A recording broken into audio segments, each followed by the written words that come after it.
The initial narrative was one of unambiguous tragedy, an innocent child taken by a stranger, necessitating urgent global intervention. Posters and media campaigns reinforced this version of events, shaping public perception. Yet this theory was not universally accepted. But what happens when the physical evidence, or lack thereof, does not align with the dominant story? An alternative hypothesis emerged, suggesting Madeleine McCann may have met with a tragic event within the apartment itself.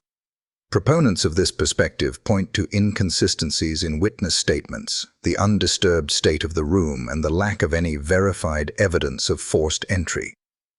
This theory posits that subsequent actions by those present may have been designed to conceal the true circumstances of her disappearance, a scenario reinforced by forensic anomalies such as the alerts from specialist detection dogs. Adding further complexity are the independent analyses of 3 investigators who approached the case from distinct professional backgrounds. Before we analyze the suspicions in the case, please tell me where you saw this video from. I will read it all and spread it to the world. Bernd Stellander, Gonzalo Amaral, and Richard D. Hall. Their work demonstrates the importance of examining the case through multiple investigative lenses. Bernd Stellander, a retired Norwegian military police officer, focused on the behavioral patterns and psychological cues of those present, emphasizing what people do rather than what they say in high-stress situations. He explored how repeated actions or controlled interactions with the environment might indicate unspoken truths. Gonzalo Amaral, the former lead investigator for Portugal's Polícia Judiciária, brought a forensic and procedural perspective. He challenged the abduction assumption, highlighting the lack of forced entry and arguing that biological indicators like the dog alerts were insufficiently explored. Gonzalo Amaral posited that these observations could point toward an accidental death within the apartment, followed by actions that shaped the abduction narrative. His approach underscores the centrality of empirical evidence, emphasizing that conclusions must be grounded in observable facts rather than public sentiment. Richard D. Hall, an independent investigative journalist, contributed a third perspective, concentrating on the role of media influence and narrative shaping. He critically examined the rapid establishment of the abduction storyline and how media framing, when coupled with political pressures, can constrain the scope of an investigation and limit the exploration of alternative hypotheses. How does our understanding of a case change when we move beyond a single official narrative and instead examine it through the distinct lenses of forensic procedure, media analysis, and behavioral science?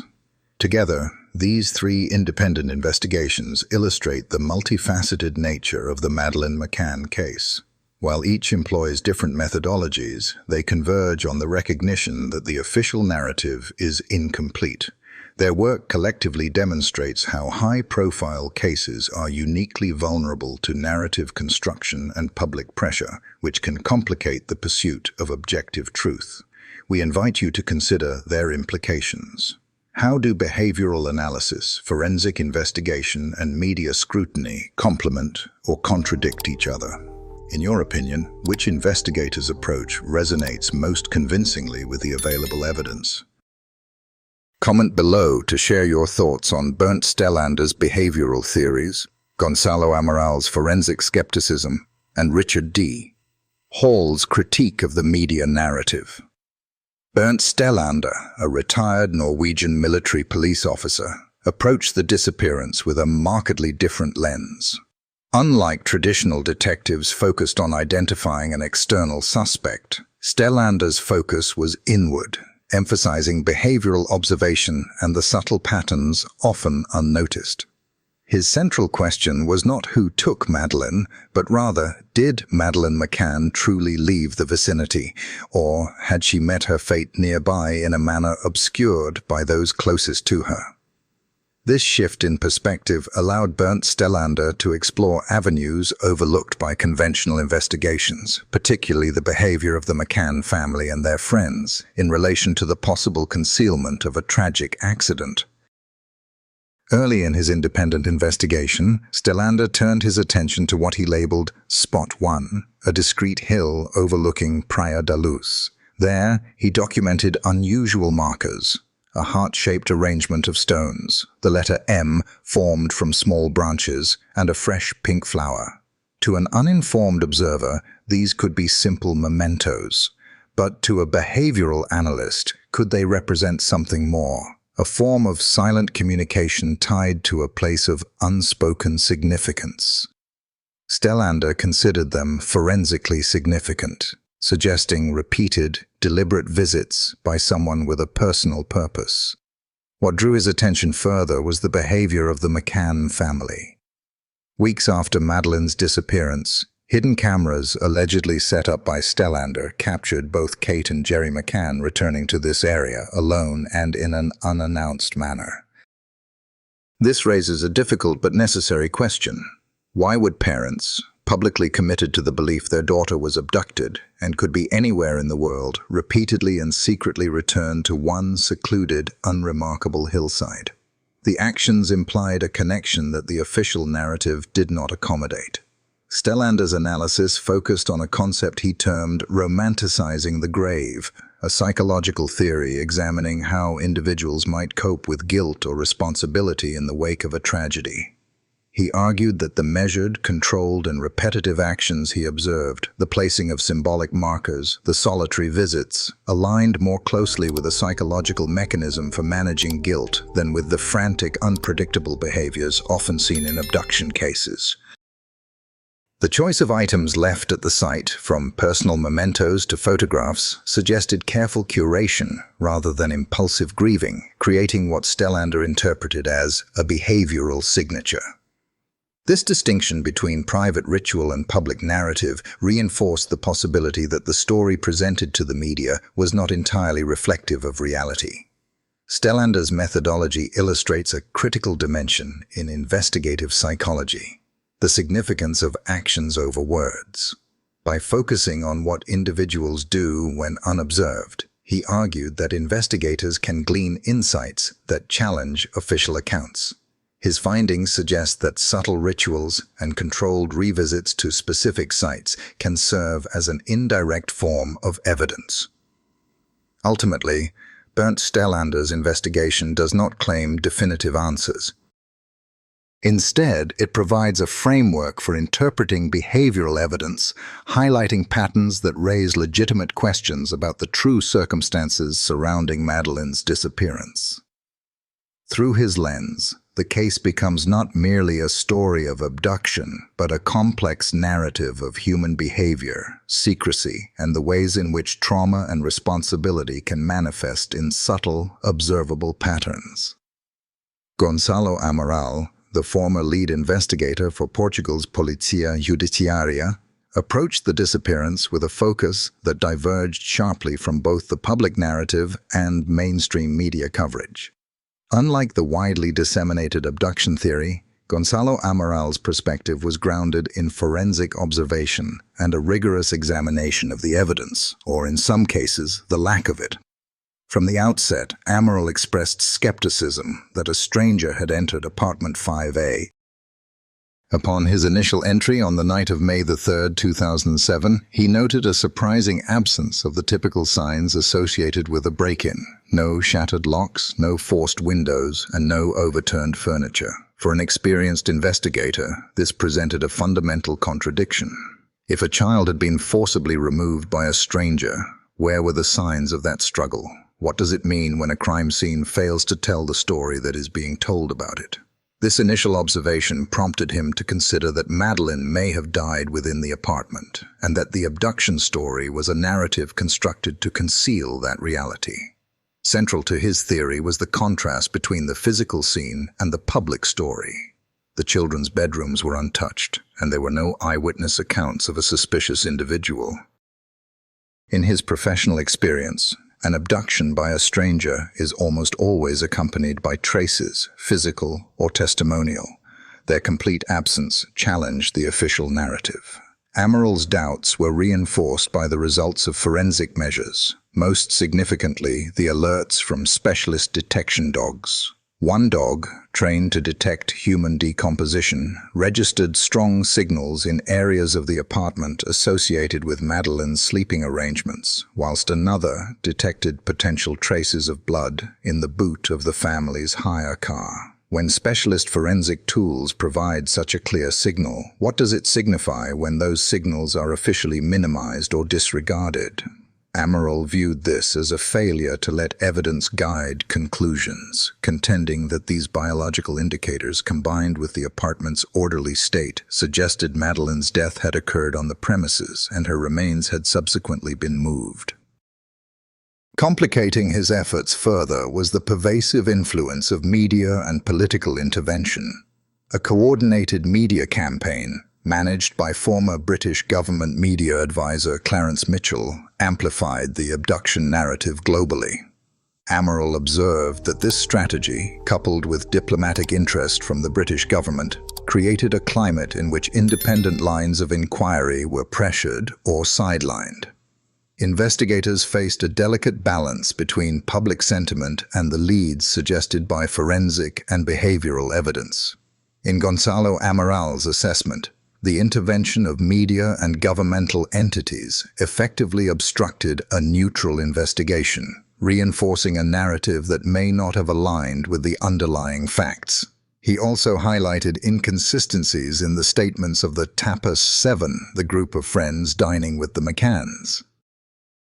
Their recollections of child checks and other details, when evaluated alongside the lack of physical evidence of an intrusion and the forensic alerts, pointed toward a scenario in which a tragic event may have occurred inside the home. Amaral stressed his conclusions were derived not from accusation, but from an objective evaluation of evidence that contradicted the dominant public narrative. This raises a fundamental question for any investigation. Is the absence of evidence in itself a form of evidence? When the scene of a supposed crime shows no signs of that crime, must investigators consider that the narrative itself may be flawed?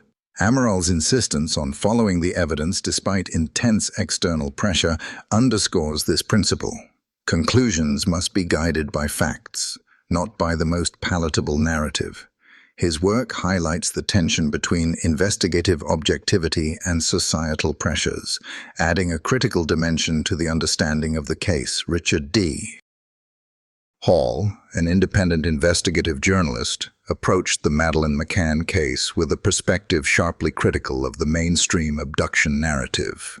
But what happens when a story, amplified by global media, becomes more powerful than the forensic facts of the case? From Hall's standpoint, the theory that Madeleine was kidnapped by a stranger was not substantiated by credible evidence, relying instead on assumptions and media reinforcement.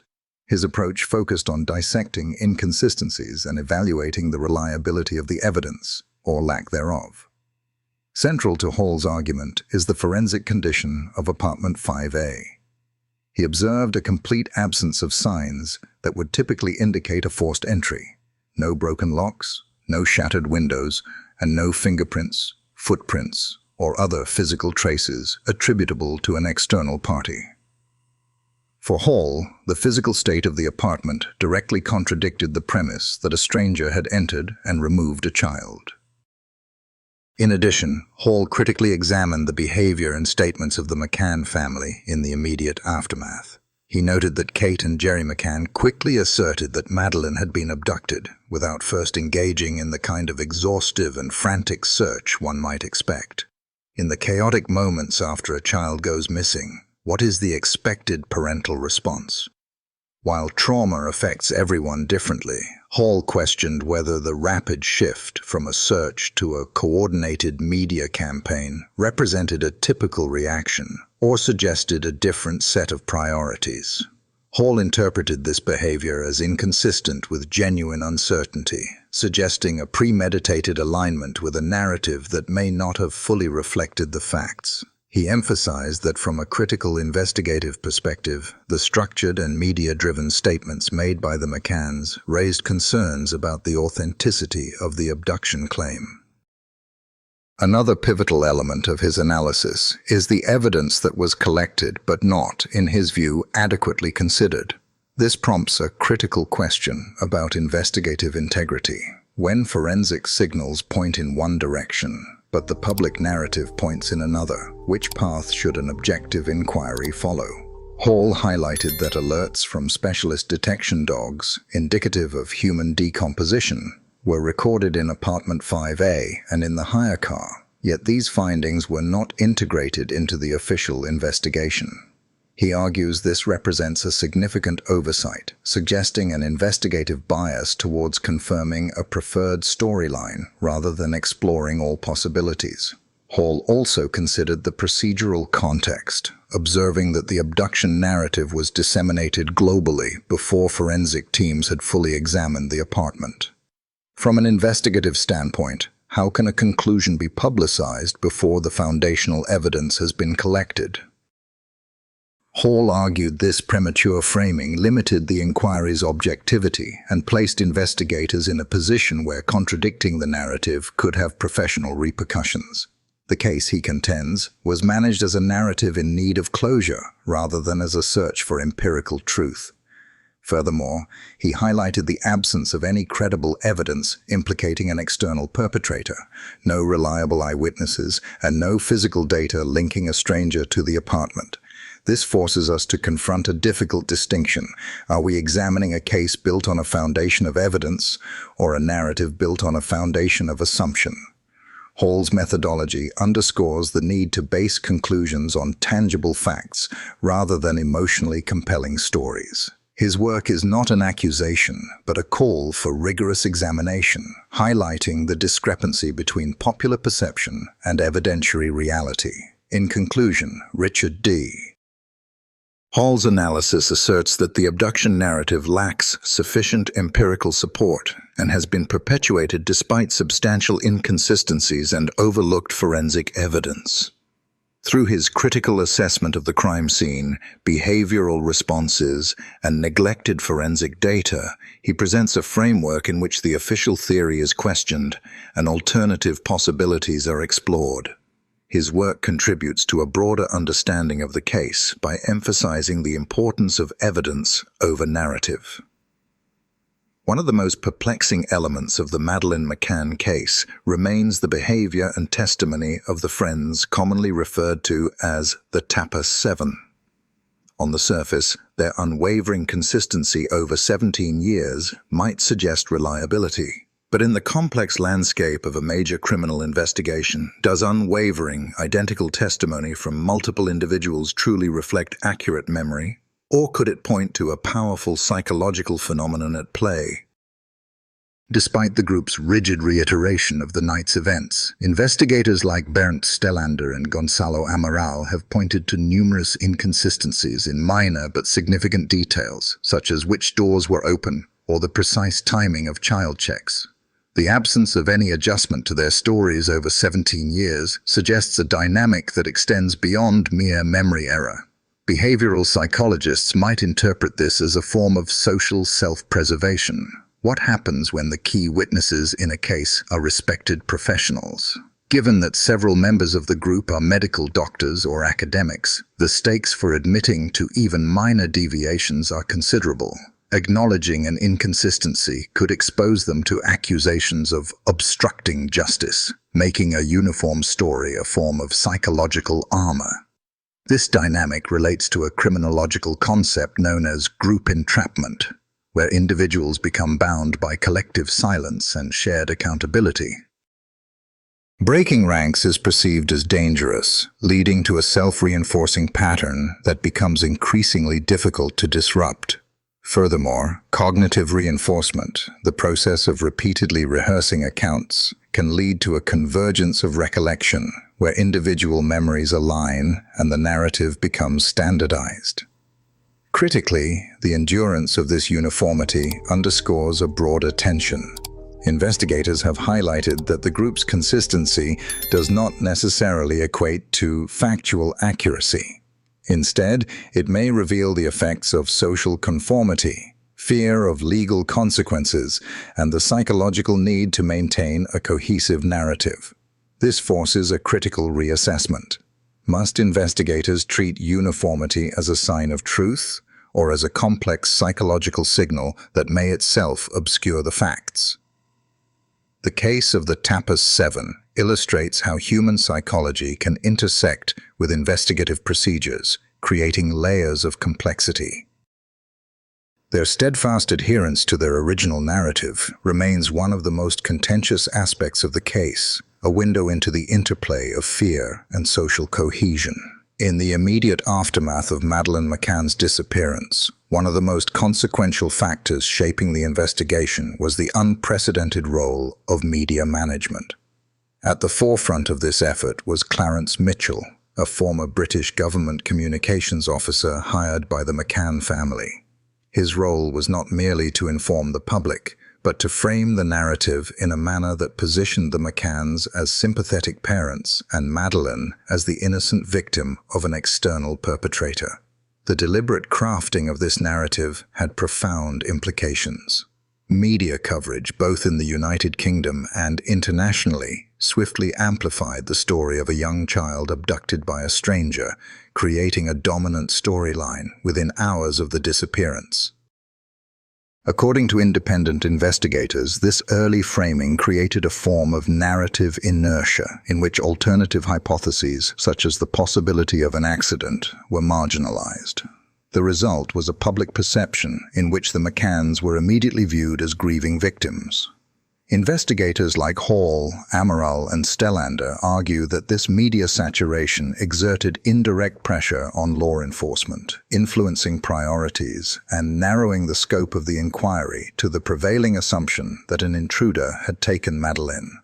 Political intervention further amplified this effect.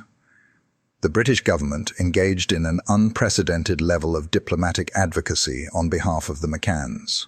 While the stated intention was to assist, the effect was to shape investigative priorities and constrain the objectivity of Portuguese police, who were now operating in an environment where a singular narrative was powerfully reinforced. This raises a crucial question about the role of the media in a criminal investigation. At what point does reporting the story become shaping the story? The strategic coordination between media representation and political oversight created what analysts have described as a narrative firewall around the McCann family. The public was presented with a version of events in which the parents were heroic, while questions about inconsistencies or inconvenient evidence, such as the forensic anomalies reported by specialist detection dogs or the absence of forced entry, were implicitly discouraged and rarely addressed. The consequences were significant and enduring. Investigative leads that might have challenged the abduction narrative were deprioritized. Forensic evidence suggesting alternative possibilities received limited attention, and the accounts of the Tapas 7 were interpreted solely within the framework of the abduction hypothesis. What is the true cost of such an environment? Here's when certain questions are effectively silenced and investigative paths are constrained. Can an objective search for the truth still proceed? Public sympathy was mobilized in such a way that the McCanns became almost untouchable figures in the eyes of many, reinforcing the emotional authority of their statements while discouraging critical examination. As Richard Dean Hall has pointed out, this transformed the case from an empirical investigation into a high-profile media event where narrative management was prioritized over the objective pursuit of evidence. Gonzalo Amaral, who advocated for following the forensic trail, faced significant professional and public backlash, illustrating the risks of challenging the dominant, media-sanctioned story.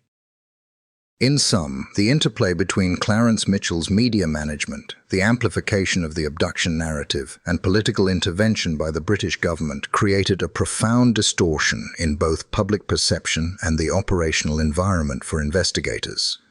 This leaves us to consider a critical question about modern justice. In an era of global media, can a high-profile investigation ever be truly independent, or do the forces of narrative management and political pressure inevitably shape the search for truth?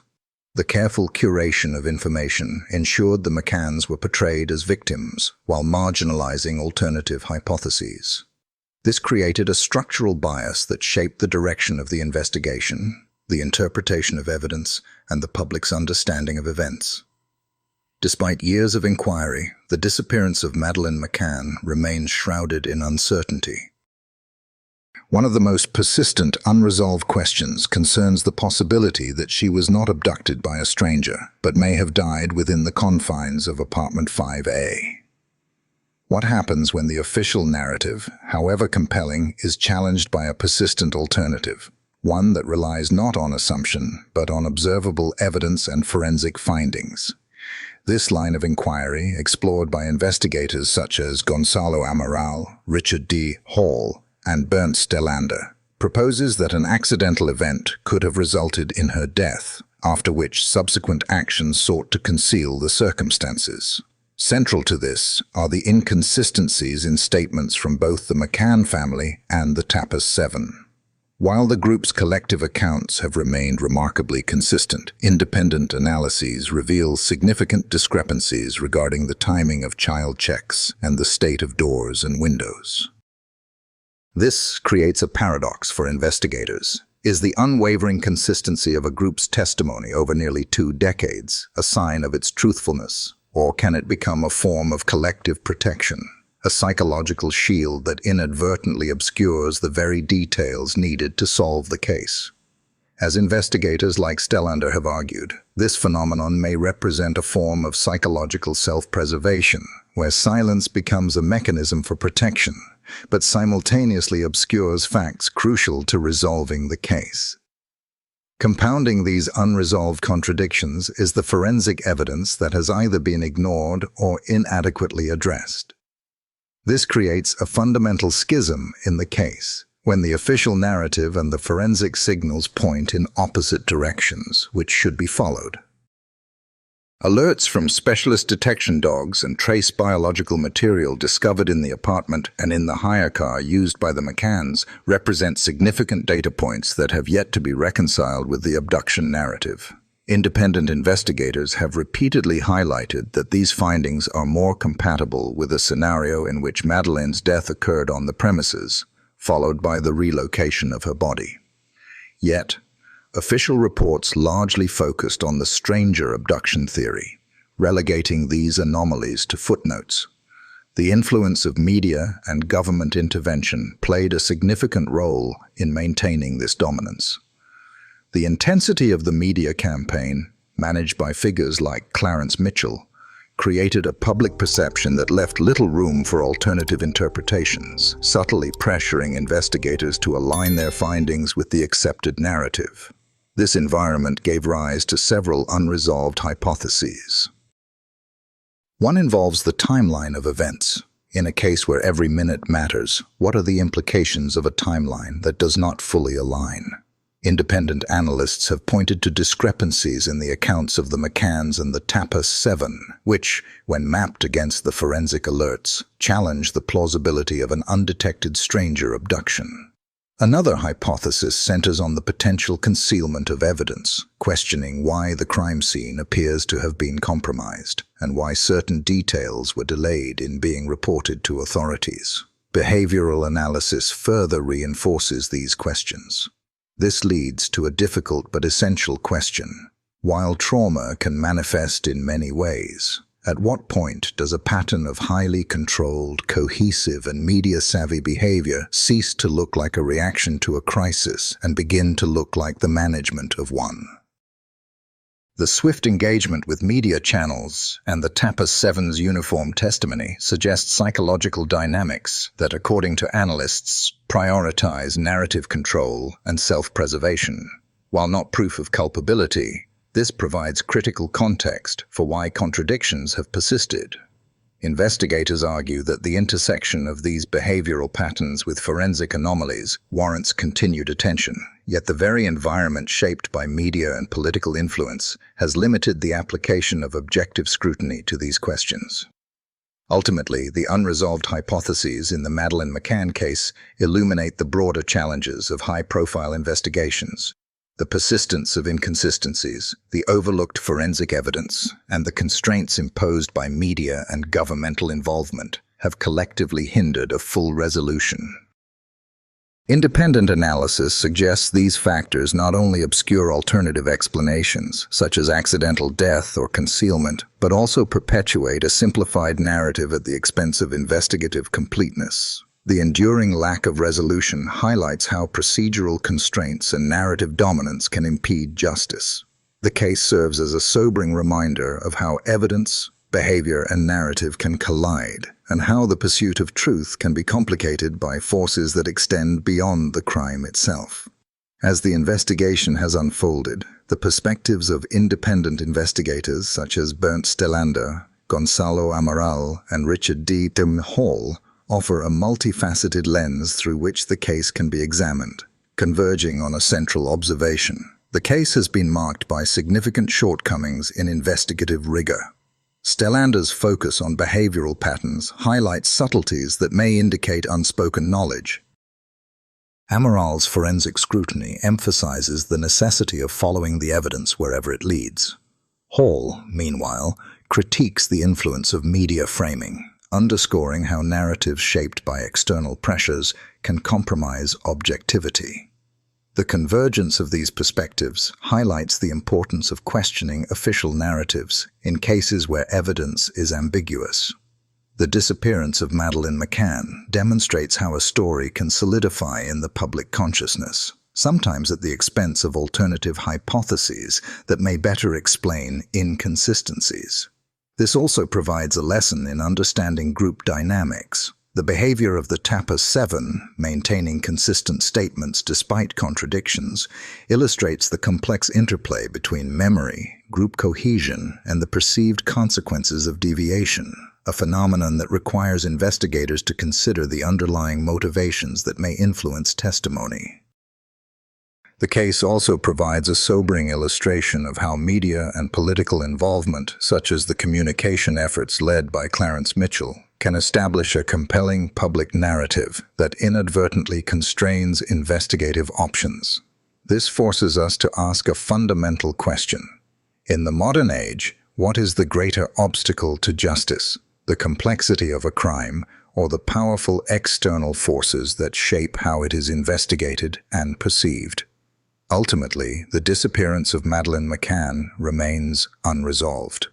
The hypotheses proposed by Stellander, Amaral, and Hall underscore that multiple avenues of inquiry remain open, while the official record does not fully reconcile contradictions in statements, the significance of forensic alerts, or the behavioral patterns observed. This enduring ambiguity serves as a caution and a reminder. The pursuit of truth in complex cases demands sustained diligence and the willingness to question dominant narratives. This case is a stark reminder that the quest for justice requires continual questioning and a commitment to following the facts, no matter how uncomfortable. After journeying through years of conflicting evidence, political maneuvering, and investigative dead ends, we are left not with answers, but with profound questions.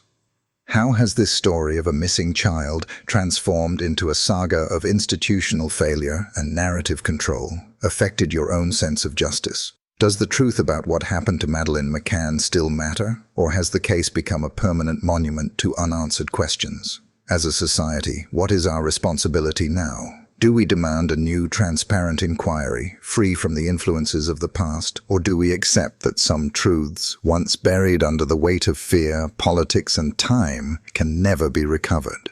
The conversation does not end here. It begins with you. Thanks for watching. How do you feel about these arguments and theories? Does it give you a different perspective on the case? Leave your thoughts in the comments and don't forget to subscribe to the channel to receive the latest notifications.